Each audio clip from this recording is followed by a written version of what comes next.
میں آپ لوگوں کے ساتھ ایک بہت ہی اہم مسئلہ شیئر کروں گا۔ اگر آپ کو بھی اس مسئلے کو لے کر کچھ سوالات ہیں تو آج آپ کے تمام مسائل کے حل آپ کو مل جائیں گے۔ جتنا جلد ہو سکے میں آپ کو جواب دینے کی کوشش کروں گا، کیونکہ یہ سوال ایسا ہے کہ اس کا جواب ہم سب کو معلوم ہونا بے حد ضروری ہے۔ اس لیے میں آج آپ کو اس سوال کے بارے میں جواب دینے لگا ہوں۔ اگر کوئی غسل کے بعد بھی کوئی جان بوجھ کر یا بھول سے ناپاک کپڑے پہن لے تو کیا اسے دوبارہ غسل کرنا پڑے گا یا نہیں؟ اور دوسرے بھائی کا سوال ہے کہ اگر کسی شخص کے کپڑے ناپاک ہو گئے اور اس نے غسل کیا اور اس کپڑے کا حصہ جو ناپاک ہوا تھا صرف اسے نچوڑ کر دھویا، سارا کپڑا نہیں دھویا اور پہن لیا، تو کیا یہ صحیح ہے یا نہیں؟ تو قبل اس کے کہ ہم آپ کو اس مسئلے کا حل بتائیں، آپ سے چھوٹی سی درخواست ہے کہ میری ان باتوں کو بہت ہی زیادہ غور سے سنیے گا، تاکہ اس مسئلے سے متعلق جو بھی معلوماتی باتیں ہیں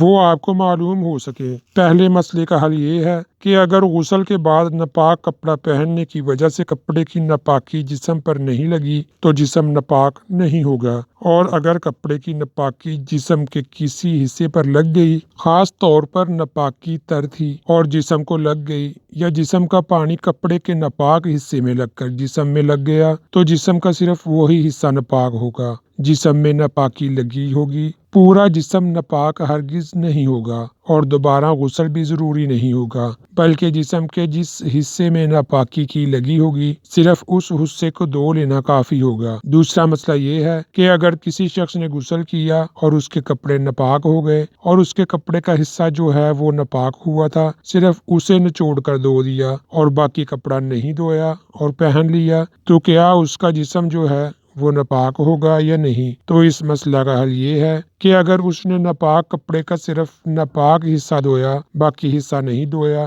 اور پھر اس کے بعد وہ کپڑا پہن لیا، تو اس میں کوئی حرج نہیں ہے، کیونکہ اگر کوئی کپڑا ناپاک ہو جائے تو اس کا صرف ناپاک حصہ ہی دھو لیا جاتا ہے۔ اللہ تعالی ہمیں اسلام کے مطابق اپنی زندگیاں گزارنے کی توفیق عطا فرمائے۔